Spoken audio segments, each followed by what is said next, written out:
আচ্ছা, আপনি কি কোনোভাবেই পেটের চর্বি কমাতে পারছেন না? মানে পেটের চর্বি নিয়ে আপনি অত্যন্তই চিন্তিত আছেন।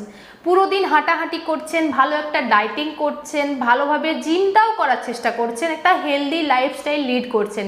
কিন্তু দিনের শেষে যখন আয়নার সামনে দাঁড়াচ্ছেন তখন এই বেলি ফ্যাটটা আপনার মনটা খারাপ করে দিচ্ছে, আপনাকে ডিমোটিভেট করে দিচ্ছে এবং তার ফলে আপনি জার্নিটাও হয়তো ছেড়ে দিচ্ছেন বা এই জার্নিটা আপনি কন্টিনিউ করছেন না। তো আজকের ভিডিওটি সম্পূর্ণ আপনার জন্য, কারণ আজকের ভিডিওর মাধ্যমে আমি বলবো পেটের ফ্যাট কমানোর 3টি বৈজ্ঞানিক উপায় এবং এমন কি ভুল করেন যেটির কারণে আপনার পেটের ফ্যাটটি কমছে না। তো নমস্কার, আমি তৃণা। আমার আরও একটি ভিডিওতে আপনাদের সবাইকে আরও একবার ওয়েলকাম। চিন্তা করবেন না, 99% মানুষ এই ভুলটি করে এবং এটি একটি সামান্য একটি হরমোনের কারণেই এই ভুলটি হয়ে থাকে।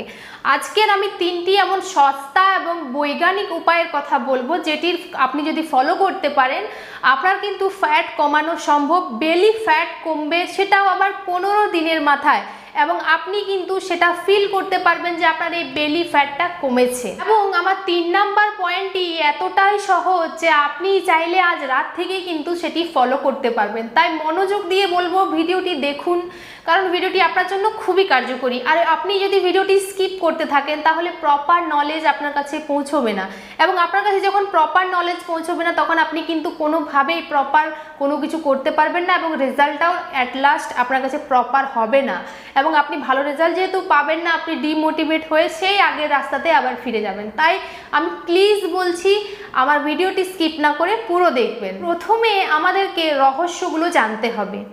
আমাদের কিন্তু শরীরের সব জায়গার ফ্যাটগুলো কিন্তু এক নয়। আমাদের লোয়ার বেলি ফ্যাটে থাকে বেশি পরিমাণে আলফা 2 রিসেপ্টর, মানে এটাকে সহজ ভাষায় বলতে গেলে মানে এই ফ্যাট সেলগুলো চর্বিকে টাইট করে ধরে রাখে এবং এটার কারণেই চর্বিটা গলতে চায় না। মানে আমাদের যদি আমরা ফ্যাট লস করি দেখবেন পুরো শরীরের চর্বি চলে গেল, এই লোয়ার বেলি ফ্যাট মানে যে পেটের চর্বি এটা কিন্তু সবার লাস্টে যায়, এটা কিন্তু খুব স্ট্রং চর্বি। তো এটিকে তো গলানো সহজ, আপনি যদি সঠিক পদ্ধতিতে করেন এটিও গলবে। দুটি কারণেই কিন্তু আমাদের পেটে ফ্যাট জমতে শুরু করে। প্রথম কারণটি হলো ইনসুলিন স্পাইক। আমরা যখন অতিরিক্ত চিনিযুক্ত খাবার খাই বা ময়দার জিনিস খাই বা আমরা বাইরের কোনো ফাস্ট ফুড জাতীয় কোনো কিছু খাই তখন কি হয়, আমাদের ইনসুলিন স্পাইক করে। আর ইনসুলিন যখন স্পাইক করে তখন কিন্তু ওই ফ্যাটটা আমাদের পেটে গিয়ে স্টোর হয়, কারণ ইনসুলিনের প্রধান কাজ হলো ফ্যাট স্টোর করা। দ্বিতীয় যে কারণটি সেটি হলো কর্টিসল হরমোন বা স্ট্রেস হরমোন। আমরা যখন অতিরিক্ত কম ঘুমাই বা কোনো জিনিস নিয়ে চিন্তিত আছি, ধরুন আপনার ফ্যাট কমছে না, আপনি হয়তো এই জিনিসটা নিয়ে প্রচণ্ড টেনশন করছেন, প্রচণ্ড দুশ্চিন্তার মধ্যে আছেন, তখন কর্টিসল নামক একটি স্ট্রেস হরমোন আমাদের শরীরে রিলিজ হয় এবং সেটি কিন্তু কি করে আমাদের অর্গানের সাইডে সাইডে ফ্যাট জমাতে শুরু করে, কারণ সোজা আমাদের পেটেই গিয়ে ওই ফ্যাটগুলো জমা করতে শুরু করে এবং যেটার কারণে আপনার ভুঁড়ি বেরিয়ে যায়। ওটাকে পাতি বাংলা ভাষাতে বলে ভুঁড়ি। তো ওই ভুঁড়ির কারণটা হচ্ছে এই কর্টিসল হরমোন, এবং এই কর্টিসল হরমোনটা আপনার নিজের ভুলের কারণেই হচ্ছে, কারণ আপনি কম ঘুমাচ্ছেন এবং অতিরিক্ত স্ট্রেস নিচ্ছেন। আপনাকে আমি এতক্ষণ কারণগুলো বললাম যে কারণের জন্য আপনার এই ফ্যাটগুলো স্টোর হচ্ছে। এবার আমি এই 3টি সস্তা এবং বৈজ্ঞানিক সমাধান বলবো, এগুলো ফলো করলে কিন্তু আপনার পেটে আর ফ্যাট জমবেও না এবং জমা যে ফ্যাটগুলো আছে সেগুলো আস্তে আস্তে গলতে শুরু করবে। সমাধানগুলোর মধ্যে প্রথম সমাধান সেটি হলো আপনাকে যেসব খাবারগুলোতে মানে চটজলদি ইনসুলিন স্পাইক করে সেই সব খাবারগুলো আপনার খাদ্য তালিকা থেকে বাদ দিতে হবে এবং খাদ্য তালিকার মধ্যে প্রোটিন বেশি পরিমাণে অ্যাড করতে হবে, কারণ আপনি যখন বেশি প্রোটিন নেবেন আপনার ইনসুলিনটি ঠিক থাকবে, আপনার ইনসুলিনের মাত্রা ঠিক থাকবে। তো সেই কারণে প্রোটিন নিতে হবে, এবং প্রোটিন যদি আপনি নিচ্ছেন, প্রোটিন যেহেতু ভারী খাবার সেটি হজম করতে আমাদের শরীরের অনেক বেশি ক্যালোরি খরচা হবে, তো সেই কারণেও প্রোটিনটি অত্যন্তই জরুরি। এবার বলছি প্রোটিনের মধ্যে আপনি কি কি নেবেন। খুব বেশি হাইফাই যে ওয়ে প্রোটিন বাগেরা এসব আপনাকে নিতে হবে সেটা নয়, আপনি আপনার দৈনন্দিন জীবনে যে খাবারগুলো খাচ্ছেন সেগুলোর মাধ্যমেও প্রোটিন নিতে পারবেন, হোল ফুড থেকেও আপনি প্রোটিন নিতে পারবেন। যেমন ধরুন আপনি ডিম খেতে পারেন, সেদ্ধ ডিম খেতে পারবেন, আপনি চিকেন ব্রেস্ট খেতে পারবেন, চিকেন ব্রেস্টটাকে আপনি একটু অলিভ অয়েলে সটে করে যদি খান ওটা খুব হেলদি। আপনি ফিশ বয়েল করে খেতে পারবেন বা হালকা স্যালো ফ্রাই করে আপনি ফিশ খেতে পারবেন, আপনি সয়াবিন খেতে পারবেন। আপনি যদি ভেজিটেরিয়ান হন আপনি পনির, ডাল এইসব খেতে পারবেন, মুগ, ছোলে, রাজমা, এগুলোতে প্রচুর পরিমাণে প্রোটিন থাকে। তো এই সব জিনিসগুলো যদি আপনি খান, আপনার প্রোটিনের মাত্রাটা বাড়িয়ে দেন, তাহলে আপনার কিন্তু ফ্যাট বার্ন প্রসেসটাও অনেকটা ফাস্ট হবে, প্লাস আপনার শরীরে এক্সট্রা যে ফ্যাট জমবেও না, কারণ আপনার ইনসুলিন হরমোনটা কন্ট্রোলের মধ্যে থাকবে। সেকেন্ড যেটি আমাদেরকে করতে হবে সেটি হলো আপনাকে কর্টিসলকে কন্ট্রোল করতে হবে, আপনার শরীরের স্ট্রেসকে কন্ট্রোল করতে হবে। সেটি কিন্তু আপনি যে কোনো একটি উপায়ের মধ্যে করতে পারবেন। সেই উপায়টি হলো আপনাকে 7 থেকে 8 ঘন্টা অন্তত ঘুমাতে হবে, সেটাও প্রপার কোয়ালিটি স্লিপ নিতে হবে না, মাঝে কিন্তু ব্রেক করলে চলবে না, প্রপার কোয়ালিটি স্লিপ আপনাকে নিতে হবে। আপনাকে প্রপার কোয়ালিটি স্লিপের সাথে এটাও ঠিক করতে হবে আপনার মন ভালো রাখতে হবে, যাতে আপনি স্ট্রেস না নিচ্ছেন। আমি বলবো যে ফ্যাট কমানো কোনো বড় জিনিস নয়, আপনি যদি সঠিক পদ্ধতিতে কমাতে যান ফ্যাট কমানোটা খুবই ইজি আপনি সঠিক পদ্ধতি ফলো করলে, কিন্তু আপনাকে সঠিক পদ্ধতিই ফলো করতে হবে। কোনো একটি জিনিসও যদি আপনি ফলো না করছেন তাহলে কিন্তু কমবে না। তাই ফ্যাট কমানো নিয়ে অযথা দুশ্চিন্তা করে নিজের শরীরে স্ট্রেস বাড়িয়ে, নিজের কর্টিসল বাড়িয়ে কেন আবার এক্সট্রা ফ্যাট জমাবেন। তাই বলবো স্ট্রেস নেবেন না এবং চেষ্টা করবেন 7 থেকে 8 ঘন্টা প্রপার কোয়ালিটি স্লিপ নেবার। 3 নম্বর যে সমাধানটি আমাদেরকে করতে হবে সেটি হলো নাইট ফাস্টিং। আমাদেরকে নিজের লাইফে মানে খাবার টাইমটা ঠিক করতে হবে, বিশেষ করে রাত্রিবেলার খাবার টাইমটা, কারণ রাত্রিবেলাতে আমাদের মেটাবলিজমটা এমনিতে স্লো হয়ে যায়, কারণ আমরা রাত্রিবেলাতে সেরকম কোনো হার্ড ওয়ার্ক করি না, আমরা কোনো মানে শক্ত কোনো কাজ করি না, আমরা কোনো এফেক্টিভ কোনো কাজ করি না, সেই কারণে রাত্রিবেলাতে কিন্তু আমাদের মেটাবলিজমটা স্লো হয়ে যায়। আমরা অনেকে কি করি, রাত্রিবেলাতে খাবার টাইম আমাদের 10টা 11টা 11:30 আবার বেঁচে যায় গল্প করতে করতে, কিন্তু আমরা যখন অত রাত্রিবেলাতে আপনি যখনই কোনো খাবার খাচ্ছেন আপনার শরীরে ইনসুলিন স্পাইক করছে, তাহলে কি হবে রেজাল্ট আমি তো বলেছি ভিডিওতে। তো সেই কারণেই আপনাকে রাত্রিবেলার খাবারটা অন্তত 7টার মধ্যে করতে হবে, কিন্তু আপনি যদি আবার রাত্রিবেলার খাবারটা সন্ধ্যে 6টার মধ্যে কমপ্লিট করতে পারেন, সূর্য ডোবার আগে যদি আপনি খাবারটা কমপ্লিট করতে পারেন, সেটি কিন্তু ফ্যাট লসের ক্ষেত্রে সব থেকে ইম্পর্টেন্ট। ইভেন আমি সেটাই করি, আমি সন্ধ্যে 6টার পর আর কিচ্ছু খাই না, শুধু জল খাই এবং গ্রিন টি খাই। তো আপনারাও চেষ্টা করবেন সন্ধ্যে 6টার পর কিন্তু কিচ্ছু না খাবার, গ্রিন টি খেতে পারেন, জল খাবেন বেশি করে।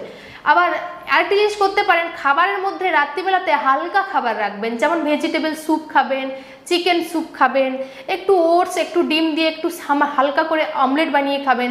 কিন্তু রাত্রিবেলাতে অনেকে কি করে ভাত খায়, 3-4টে করে রুটি খায়, বেশ চিলি চিকেন দিয়ে রুটি কষিয়ে খায়, ওইগুলো কিন্তু রাত্রিবেলাতে খাওয়া চলবে না। তো সেই কারণে আমাদের শরীরে ফ্যাট জমে যায়।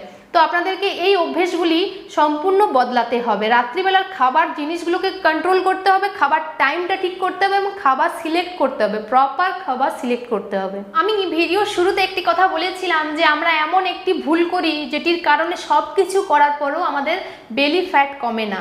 তো সেই ভুলটি কি জানেন তো? সেই ভুলটি হলো আমরা কোনো কিছু না জেনে বুঝে খুব বেশি হেলদি খাবার খাই। হেলদি খাবার মানে আমরা হয়তো জানি যে আলমন্ড খুব ভালো খাবার, কাজু খুব ভালো খাবার, আমরা কি করি সেইগুলো খাবারগুলোর মানে পরিমাণটা বুঝতে পারি না যে ঠিক কতটা খাবো। আমরা যেহেতু ফ্যাট লস করছি, আমরা যদি 1 বাটি কাজু আর 1 বাটি আলমন্ড খাই, সেখানে অনেক বেশি ক্যালোরি থাকে। সেই ক্যালোরিটা কি হবে আমরা তো আমাদের ফ্যাট লস মানে কি ক্যালোরি ডেফিসিট, ঠিক আছে? তো ফ্যাট লস করতে গেলে ডেফিসিট ক্যালোরি মেনটেন করতে গেলে আপনি যদি আলমন্ড আর কাজুর থেকে 1000 ক্যালোরি নিয়ে নেন, তাহলে কি আপনার ফ্যাট লস হবে না। তো সেই কারণে ক্যালোরি ডেফিসিট রেখে ক্যালোরি কম খেতে হবে, 300 থেকে 400 ক্যালোরি আপনাকে কম খেতে হবে আপনার মেনটেনেন্স ক্যালোরির থেকে। এবং তার সাথে আমরা আরেকটাও ভুল করে থাকি, সেটি হলো আমরা বেলি ফ্যাট কমাতে গিয়ে শুধু অ্যাবস ওয়ার্কআউট করি, শুধু পেটের ব্যায়ামগুলো আমরা করতে থাকি।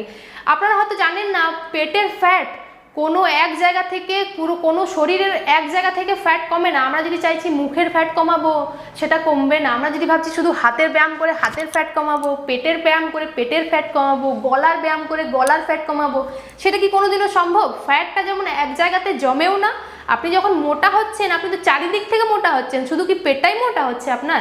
সেটা তো নয়। তাহলে যখন আপনার ফ্যাটটা কমবে, পুরো ওভারঅল বডির ফ্যাটটা কমবে। তো সেই জন্য আপনাকে একটি জিনিস করতে হবে, সেটি হলো আপনাকে প্রত্যেক দিন অ্যাক্টিভ থাকতে হবে, পুরো দিন আপনাকে অ্যাক্টিভ থাকতে হবে। ফ্যাট লস জার্নিতে একটাই মূল মন্ত্র, আপনাকে অ্যাক্টিভ থাকতে হবে এবং প্রত্যেক দিন সকালে চেষ্টা করতে হবে 10,000 স্টেপ হাঁটার। এই ওয়ার্কটা কিন্তু লো ইন্টেন্সিটি ওয়ার্কআউট। আপনি যখন ওয়াকিং করবেন তখন কিন্তু সরাসরি আপনার ফ্যাটটার থেকেই এনার্জি নেবে, তাই এই ওয়াকিংটা চেষ্টা করবেন করার। এবং আপনি যদি আরেকটু কিছু করতে চান তাহলে আপনি সপ্তাহে 1 দিন গ্যাপ করে 3 দিন আপনি মোটামুটি 3 থেকে 4 দিন আপনি ওয়েট ট্রেনিংটা করতে পারেন। এবং তার সাথে আপনাকে হেলদি খাবার খেতে হবে। হেলদি খাবার তো খাচ্ছেন, কিন্তু হেলদি খাবারের পরিমাণটা বুঝে কিন্তু খেতে হবে, কারণ আপনার মেনটেনেন্স ক্যালোরি থেকে যেন বেশি না হয়ে যায় হেলদি খাবার খেতে গিয়ে। আরেকটা জিনিস আপনাদেরকে করতে হবে, সেটি হলো বাইরের কোনো ফাস্ট ফুড, কোনো বাইরের প্যাকেটিং খাবার, ওগুলো কিন্তু আপনাকে পুরোপুরি ছাড়তে হবে। তেল, চিনি এইসব যুক্ত খাবারগুলো একদমই অ্যাভয়েড করতে হবে। তার সাথে আরেকটি জিনিস আপনাকে তার সাথে অ্যাড করতে হবে, সেটি হলো ইন্টারমিটেন্ট ফাস্টিং। সেটি মানে কি, আপনাকে আপনি রাত্রিবেলাতে 8টা থেকে পরের দিন সকাল 12টা অবধি ফাস্টিংয়ের মধ্যে থাকবেন, এবং 12টা থেকে আবার রাত্রি 8টা পর্যন্ত ওই যে টাইমটা, ওই টাইমটাতে আপনি আপনার 3টে মিল কমপ্লিট করবেন এবং নিউট্রিশনযুক্ত খাবার খাবেন, প্রপার শরীরকে নিউট্রিশন দেবেন, প্রোটিন দেবেন, ফাইবার দেবেন, কার্বস দেবেন, সব কিছু দেবেন। কিন্তু আপনাকে 16 ঘন্টা ফাস্টিং করতে হবে, এটাকে বলে ইন্টারমিটেন্ট ফাস্টিং। এটি যদি আপনি করতে পারেন, আমি চ্যালেঞ্জের সাথে বলছি আপনি 7 দিনের ভেতরেই কিন্তু আপনার নিজের শরীরে পরিবর্তন লক্ষণ করতে পারবেন। এই পরিবর্তনগুলো কিন্তু আপনার চোখে দেখা যাবে। আপনার পেটটা কম মনে হবে, কোমরের সাইডের এই ফ্যাটগুলো হালকা কম মনে হবে, আপনার হাতগুলো একটু সরু সরু লাগবে যে হ্যাঁ হালকা কমেছে। ওভারঅল আপনার বডি ফ্যাটটা কিন্তু কমবে। আপনি যখন 15 দিন পর দেখবেন আপনার ওভারঅল ফ্যাটটা কমবে, এবং আপনি যখন হ্যাপি হয়ে যাবেন তখন নেক্সট একটা গোল অ্যাচিভ করার জন্য আপনার একটা মোটিভেশন আসবে এবং আপনি সেটা করতে পারবেন। আপনি মোটিভেশন নিয়ে এলে আপনি অনেক কিছুর জন্য ট্রাই করবেন, আপনি আরও ওয়াকিংটা বাড়িয়ে দেবেন হয়তো, আবার আপনি একটু ভালোভাবে ওয়েট ট্রেনিং করবেন, এই সবগুলো আপনি করবেন।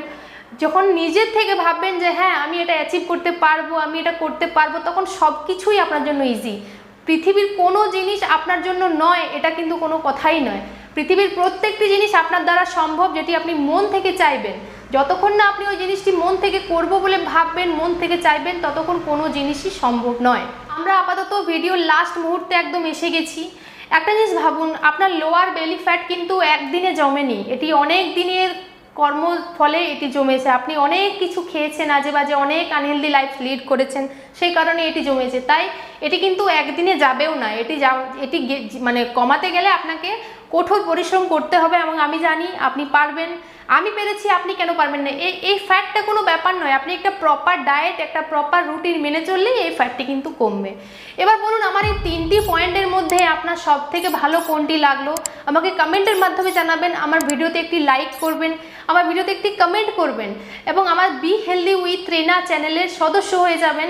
ভালো থাকবেন, সুস্থ থাকবেন, বাই।